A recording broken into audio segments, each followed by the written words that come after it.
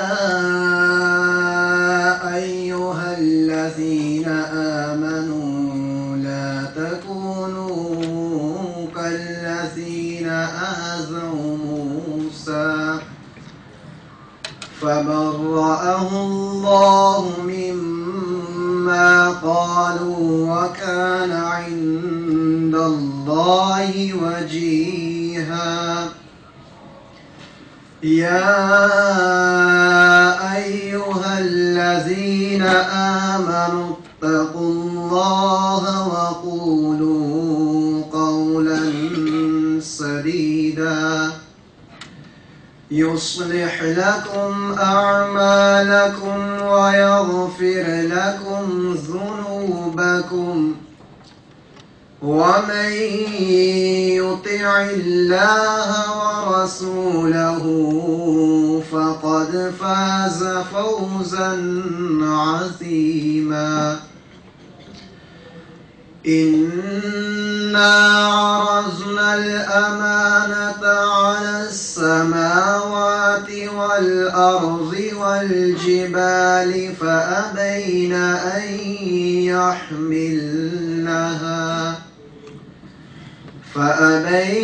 أن يحملنها وأشفقن منها وحملها الإنسان